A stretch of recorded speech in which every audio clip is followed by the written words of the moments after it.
সুপ্রিয় শিক্ষার্থীবৃন্দ, শুভ সকাল। সবাইকে আমন্ত্রণ জানাচ্ছি চাঁদপুর পলিটেকনিক ইনস্টিটিউটের অনলাইন ক্লাসরুম ভিডিও ক্লাসরুম থেকে। আমি মোহাম্মদ নাসিরউদ্দিন, ইনস্টিটিউটের রেফ্রিজারেশন অ্যান্ড এয়ার কন্ডিশনিং। আমাদের এই refrigeration and air conditioning fundamentals ক্লাসের আজকে লেসন 15। তো সে সম্পর্কে আমরা আজকে ক্লাস শুরু করি। আশা করি সবাই কোভিড-19-এর হ্যাজার্ড অবস্থায় আপনারা সবাই নিরাপদ অবস্থাতেই আছেন এবং আমাদের ক্লাসগুলি যথাযথভাবে ফলো করার মাধ্যমে নিজেরা উপকৃত হচ্ছেন আশা করি। সবাইকে অসংখ্য ধন্যবাদ এবং স্বাগত জানাচ্ছি আমাদের ক্লাসে। আমাদের আজকের টপিকস হলো 4.3 Describe briefly the common type of air conditioner. যে এয়ার কন্ডিশনার গুলির যেটা প্রকারভেদ আমরা পাইছিলাম এর আগের ক্লাসে, তো সেগুলি সম্পর্কিত বিস্তারিতভাবে মোটামুটি কমন যে সমস্ত বিষয়গুলি আলোচনা করার বিষয় সেগুলি আমরা আলোচনা করার চেষ্টা করতেছি। সেটা হলো যে কমন রেফ্রিজারেশন এয়ার কন্ডিশনিং গুলি হলো স্বাভাবিক অবস্থায় উইন্ডো টাইপ এয়ার কন্ডিশনার একটা প্রকার। আমরা বলছিলাম যে ইউনিটারি এয়ার কন্ডিশনারের ক্ষেত্রে window type air conditioner, window মানে হলো জানালা, এয়ার কন্ডিশনার মানে শীতাতপ নিয়ন্ত্রণ যন্ত্র।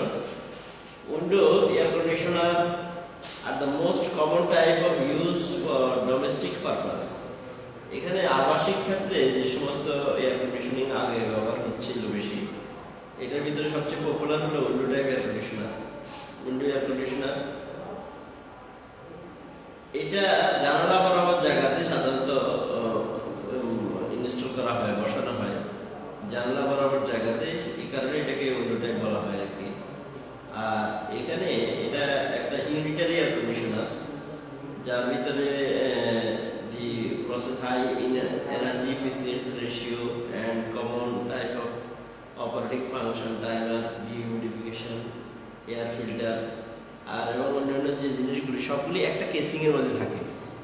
তার compressor, condenser, expansion device, evaporator এবং তার ব্লোয়ার, ফ্যান, মোটর, এগুলি সবগুলো একই কেসিং এর মধ্যে অবস্থান করে। মাঝখানে একটা পার্টিশন দেওয়া হয়। ইভাপোরেটর সেকশনটাকে ব্লোয়ার থেকে আলাদা করা হয়। ইভাপোরেটর সেকশন এবং ব্লোয়ার এটাকে আলাদা করা হয় ইভাপোরেটর। আর কন্ডেন্সার এবং কম্প্রেসারের আর কন্ডেন্সার ফ্যান, কুলিং ফ্যানটাকে আলাদা করা হয়। মাঝখানে এরকম আমরা স্বাভাবিক অবস্থায় যদি কাট অফ ভিউ দেখি, এরকম ভাবে আমরা এটাকে দেখতে পাই আর কি। তো এইটার ফ্যানেল, সাধারণত সুইচ বোর্ড গুলো এখানে থাকে। এটা হলো যে আমার বাতাসটাকে এদিক থেকে পাস হয় আর কি, এয়ার ইনলেট। ভিতরে রুমের বাতাসটা যখন সার্কুলেশন করে এদিক দিয়ে বাতাসটা আসে। এটা হলো ব্লোয়ার। এই যে ব্লোয়ার লেখাটা অস্বচ্ছ অবস্থা আছে। আর হলো যে এটা হলো কন্ডেন্সার ফ্যান। ব্লোয়ার এবং কন্ডেন্সার ফ্যান একই শেপে থাকে। এটা কম্প্রেসার দেখানো হয়েছে, কম্প্রেসার মোটর। আর হলো কন্ডেন্সার কয়েল। আর এটা হলো ফিল্টারকে দেখানো হয়েছে, এখানে ফিল্টার। আর রুমের গরম বাতাসটা টেনে নেয় আবার এই ফিল্টারের উপর দিয়ে ব্লোয়ার। একই কেসিং এর মধ্যে এটা আছে, যেটা আমরা স্বাভাবিক অবস্থায় যদি বাসা বাড়িতে যাই দেখি এই ধরনের একটা এয়ার কন্ডিশনার আছে আর কি। আর একটা হলো স্প্লিট টাইপ এয়ার কন্ডিশনার, যেটা দুইটা স্প্লিট শব্দের অর্থ হলো পৃথক। তার কন্ডেন্সিং ইউনিট এবং কুলিং ইউনিট দুইটা যখন আলাদা জায়গায় থাকে, যেমন স্বাভাবিক অবস্থায় আমরা যেটা দেখি যে বাসা বাড়িতে আবাসিকে আমরা এটাকে সবচেয়ে বেশি পরিমাণ ব্যবহার করি, যে ইনডোর ইউনিট এবং আউটডোর ইউনিট। ইনডোরের মধ্যে ইনডোর ইউনিট তো থাকতেছে যেটা কুলিং ইউনিট, আর হলো বাহিরে সানসেটে অথবা ছাদে অথবা ফ্লোরে আমরা সেই আউটডোরটাকে কানেকশনটাকে লম্বা করি। এখানে সাকশন এবং ডিসচার্জ দুইটা লাইন আর ইলেকট্রিক সাপ্লাইয়ের মাধ্যমে আমরা দুইটাকে পৃথক জায়গাতে অবস্থান করা হয়েছে। দুইটা আলাদা আলাদা একটা ইউনিটকে দুইটা পার্টিশন করা হয়েছে। যেটা উইন্ডো টাইপে আমরা যেটা একই কেসিং এর মধ্যে দুইটাই, সেটা হলো যে এই ইভাপোরেটর কয়েল এটা আর হলো ব্লোয়ার এটা, এই দুইটা একটা কেসিং অংশ। আর মাঝখানে একটা পার্টিশন আছে, এখানে যদি দেখানো কাট অফ ভিউর কারণে এখানে দেখাচ্ছে না। আর কম্প্রেসার, কন্ডেন্সার হলো ফ্যান, মোটর এটা আলাদা আছে। তো স্প্লিট টাইপের ক্ষেত্রে এই তিনটা অংশ আলাদা বাইরে, আর এই তিনটা অংশ এখানে ভিতরে থাকে। তো দুইটাকে আলাদা প্লাস্টিক কেসিং এর মাধ্যমে আমরা আলাদা করছি। আর এই যে একটা লাইন, এটা হলো সাকশন লাইন, আর এটা হলো ডিসচার্জ লাইন। এই দুইটা লাইনকে আমরা প্যারালালি যখন লম্বা করে দেব, তাহলে দুইটা দূরত্বে অবস্থান করা সম্ভব হয়। The split air conditioner usually used in a place where window type air conditioner can't be installed. এখানে window type air conditioner টা ইনস্টল করা যাচ্ছিল না, এরকম একটা স্পেস নাই, তখন স্প্লিট টাইপ এয়ার কন্ডিশনের মাত্র একটা বোর্ড, ছোট্ট একটা বোর্ডের মাধ্যমে এটা করা হয়। আর উইন্ডো টাইপ এয়ার কন্ডিশনে সাধারণত অনেক বড় স্পেস কাটতে হয়, ওয়াল কাটিয়ে নিতে হয়, যেটা বলা হচ্ছে। আর আমাদের এখানে ইনডোর ইউনিট এবং আউটডোর ইউনিট, এটার অংশগুলিকে বলা হয়েছে এখানে, যে কি কি অংশ কোন অংশে থাকে, যেটা বলা হলো। এই হলো অবস্থাটা।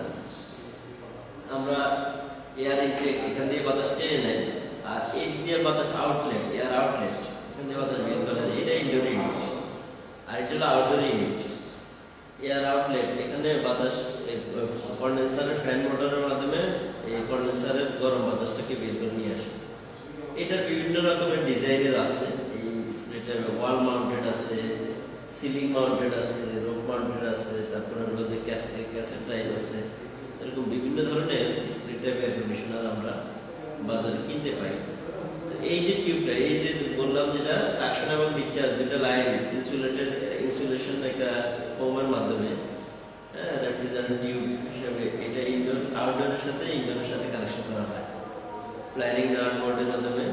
আর ইনডোরের সাধারণ অবস্থায় যেটা হলো যে আমার যখন ঠান্ডা হয়, বাতাসের জলীয় কণাগুলিকে মানে জমে সেটা ড্রেনেজ লাইন দিয়ে, ড্রেন হোস পাইপের মাধ্যমে বাতাসের জলীয় কণাগুলিকে বের করে নিয়ে আসা হয় এবং রিমোটের মাধ্যমে সেটা কন্ট্রোল করে।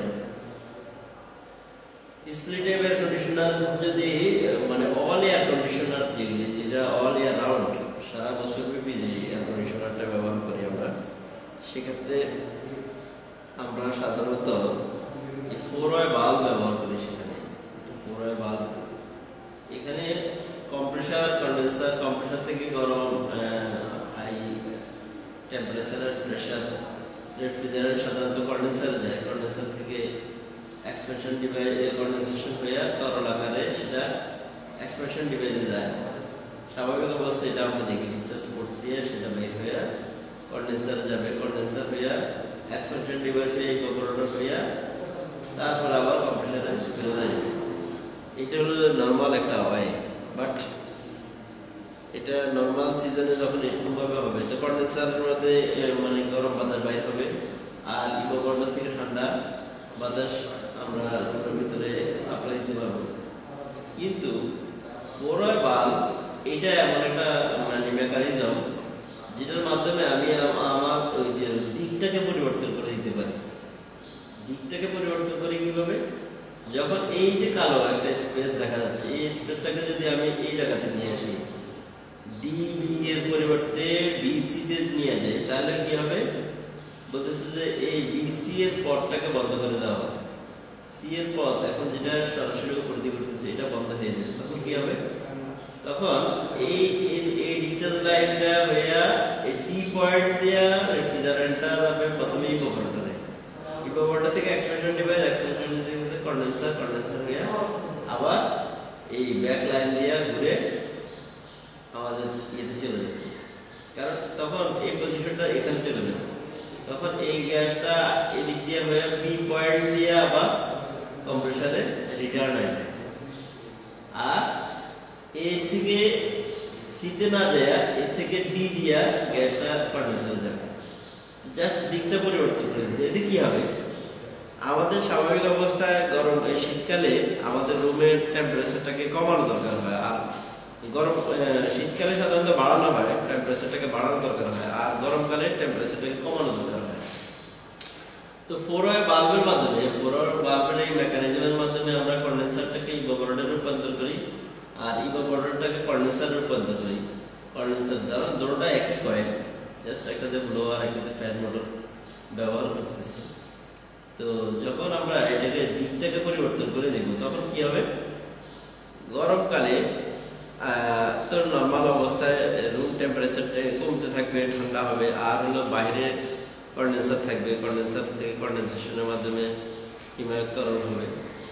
আর শীতকালে সেটা বিপরীত হবে, সেটা হলো যে রুমের ভিতরে গরম বাতাস আসা শুরু হবে, কারণ কন্ডেন্সারটাকে ইভাপোরেটর হয়ে গেছে, ইভাপোরেটর কন্ডেন্সার হবে, বাইরে ঠান্ডা জায়গায় ঠান্ডায় সাপ্লাই দিবে আর রুমের ভিতরে গরম বাতাস সাপ্লাই দিবে। এটা হলো ফ্লোর বাল্বের মাধ্যমে আমরা করি, যেটা আমাদেরকে অনেকেই বলে যে এই সিস্টেমটা কি অল ইয়ার রাউন্ড কিনা, সারা বছর ব্যাপী চলবে কিনা, শীত গ্রীষ্ম উভয় সিজনে চলবে। এই রেফ্রিজারেটর সাইকেলের মাধ্যমে আমরা সেটাকে দেখাইছি যে এটা সারা বছর ব্যাপী চলবে। আর একটা সিস্টেমের নাম হলো প্যাকেজ টাইপ এয়ার কন্ডিশনার, যেটা একটা প্যাকেজের মধ্যে, প্যাকেজ এয়ার কন্ডিশনার আর perfect for larger living room আর অফিস স্পেস, একটু বড় স্পেসের জন্য আমরা সাধারণত প্যাকেজ টাইপ এয়ার কন্ডিশনার ব্যবহার করি। Depending upon the condenser cooling mechanism, they are divided into two. দুইটা অংশের ভিতরে সেটাও ব্যবহার হয়, স্ক্রিন টাইপ এয়ার কন্ডিশনার মতোই দুইটা অংশের মধ্যে সেখানে ব্যবহার করা হবে। এখানে ইকুইপড উইথ আ ওয়াটারকুল কন্ডেন্সার, আমরা কন্ডেন্সারটাতে এয়ার কুল ছিল বাকিতে, এটাতে ওয়াটার কুল এবং এয়ার কুল দুইটা ধরনের কন্ডেন্সার আমরা এখানে ব্যবহার করতে পারি। একই সাথে দুই ধরনের কন্ডেন্সেশনের মাধ্যমে আমরা প্যাকেজ টাইপ এয়ার কন্ডিশনারটা ব্যবহার করি। Air cooled condenser are the most preferred type of package air conditioner as no cooling water supply is required. এখানে স্বাভাবিক অবস্থায় এয়ার কুলড যে সমস্ত কন্ডেন্সারগুলি, এখানের জন্য আলাদা করে পানির সাপ্লাই প্রয়োজন হয় না, আর কিন্তু ওয়াটার কুলারের ক্ষেত্রে পানির সাপ্লাই প্রয়োজন। এই এরকম স্পেসে আমরা সাধারণত স্প্রে টাইপের প্যাকেজ টাইপগুলি দেখি, যে প্যাকেজ টাইপগুলি আমরা রুমের মধ্যেই সরাসরি বসাইতে পারি, রুমের স্পেসের মধ্যে আমি সরাসরি অডিটোরিয়ামের মধ্যে আমি সরাসরি বসে রাখতে পারি। আবার কোনো ডাক্টিং সিস্টেম, ডাক্টিং এর মাধ্যমে আমি বাইরে রাখলাম, ডাক্টের মাধ্যমে ঠান্ডা বাতাসটাকে আমি রুমে নিয়ে আসতে পারি। এই যে একটা স্পেস এখানে রাখতেছে যে ডাক্টের মাধ্যমে আমরা এই বিভিন্ন রুমগুলিতে অডিটোরিয়ামে আমি সেটাকে কুলিং এর জন্য কন্ডেন্সিং থেকে কুলিং মানে যে এয়ারটাকে সেটা আমরা পাঠাতে পারি। এইখানে ওই যে আগে যেটা চিত্র দেখানো হলো এইটারই একটা লাইন ডায়াগ্রামের মাধ্যমে যদি দেখি, ঠিক আছে, প্যাকেজ টাইপ এয়ার কন্ডিশনার, এখানে সাপ্লাই ফ্যান, এখানে একটা সেন্ট্রিফিউগাল ফ্যান থাকবে, কুলিং কয়েল থাকলো, আর ওয়াটার কুল কন্ডেন্সার আর কম্প্রেসার। এখানে রিটার্ন আসার জন্য এটার ব্যবস্থা, রুম থেকে এটা রিটার্ন আসবে, আসার সময় ফ্রি রিফাইন, ফ্রি ফিল্টার হবে, ফ্রি হিটিং কয়েল হবে। যদি আমার টেম্পারেচার বাড়াইতে হয় তখন আমাকে হিটার ব্যবহার করবে, আর না হলে নর্মালি ইকুয়ালাইজিং কয়েল এটাকে কয়েল, আর হিটিং কয়েল এখানে হলো টেম্পারেচার বাড়ানোর জন্য, আর হিউমিডিফায়ার স্বাভাবিক অবস্থায় বাতাসের আর্দ্রতা যদি কমে যায় সেটা আর্দ্রতার পরিমাণ বাড়ানোর জন্য হিউমিডিফায়ার। এখানে রুমের ভিতরে আমরা সরাসরি সাপ্লাই দেব। মোটামুটি এরকম মেকানিজম আমরা প্যাকেজ টাইপ এয়ার কন্ডিশনিং এ দেখি। এই অংশগুলিকে আমরা ডায়াগ্রামের মাধ্যমে দেখাচ্ছি। এগুলির বিস্তারিত বর্ণনা আমরা পরবর্তীতে আলোচনা করব। এখন ফার্স্ট ইয়ারের এই সমস্ত ক্লাসে আসলে ডিটেলস প্রয়োজন হয় না, সামারি মোটামুটি একটা আইডিয়া নেওয়া। আরেকটা জিনিস হলো central air conditioning. Central air conditioning মানে কি? সেন্ট্রাল মানে কেন্দ্রীয় এয়ার কন্ডিশনিং, কেন্দ্রীয় শীতাতপ নিয়ন্ত্রণ ব্যবস্থা, যে এটার সমস্ত মেশিনারিজ মেকানিজমগুলির একটা সেন্টার, একটা রুমে, একটা কক্ষে থাকে, আর পুরো সম্পূর্ণ বিল্ডিংটাকে, এটা সাধারণত অনেক বড় হাই রাইজ বিল্ডিং এর জন্য, তারপরে হলো যে মাল্টি স্পেস, অনেক বড় ধরনের স্পেসের এয়ার কন্ডিশনিং এর জন্য আমরা এই সিস্টেমটাকে ব্যবহার করি, সেন্ট্রাল এয়ার কন্ডিশনিং, কেন্দ্রীয় শীতাতপ নিয়ন্ত্রণ ব্যবস্থা। যে কেন্দ্র থেকে আমরা সবখানে ফ্যান কয়েল ইউনিট অথবা ডাক্টিং দুইটা সিস্টেমের মাধ্যমে আমরা দেখতে থাকি। এই যে একটা মানে মেশিন রুমের ভিতরে এই সমস্ত মেকানিজমগুলি আছে, এটা অনেক বড় লার্জ এটা প্লান্ট। এটার একটা ব্লক ডায়াগ্রামের মাধ্যমে আমরা দেখানো হয়েছে যে এটার ভিতরে যে সমস্ত মেকানিজমগুলি আছে, হ্যাঁ, সেন্ট্রিফিউগাল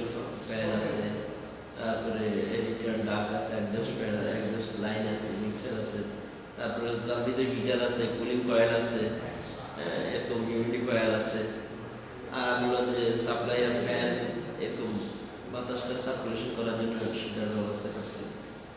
ফিল্টার আছে বিভিন্ন ধরনের। তো এখন সারা বছর ব্যাপী এটা কাজ করবে। এই যে ড্যাম্পার, এয়ার ড্যাম্পার, বাতাসের চলাচলের রাস্তায় ডাক্টিং এর পথটাকে বন্ধ করে খুলে ড্যাম্পারের মাধ্যমে এয়ার ড্যাম্পারের রাস্তাগুলি খুলে দিবে। প্রত্যেকটা রাস্তা দেওয়া আছে, খোলার ব্যবস্থা আছে, বন্ধ করানোর ব্যবস্থা আছে। কোনো রুমের যদি টেম্পারেচার সে কন্ট্রোল করে যে না আমার লাগবে না, তো সে রাস্তা বন্ধ রাখবে, অন্য রুমগুলিতে অন্য রাস্তা দিয়ে এটা যেতে পারবে। সাধারণত স্প্লিট সিস্টেম ইউনিট আর প্যাকেজ সিস্টেম ইউনিট, দুই রকম সিস্টেমে আমরা সেন্ট্রাল এয়ার কন্ডিশনিং এ দেখে থাকি। এর ডাইরেক্ট এক্সটেনশন সিস্টেম ডিএক্স সিস্টেমটা central air conditioning. R three main components for the DX type central air conditioning system. DX and central air conditioning plant থাকে, or এরকম plant room থাকে, air handling unit room থাকে, এবং air conditioner room আলাদা। আমরা পরবর্তীতে এই বিষয়গুলি সম্পর্কে যদি স্বাভাবিক আমরা একটু সামারি টেনে গেলাম। যদি এটা সম্পর্কে আরো কোনো কথা থাকে, তারা জিজ্ঞাসা থাকে, সেটা কমেন্ট বক্সে আমরা সবাই দিয়ে দেবো। সবাইকে অসংখ্য ধন্যবাদ।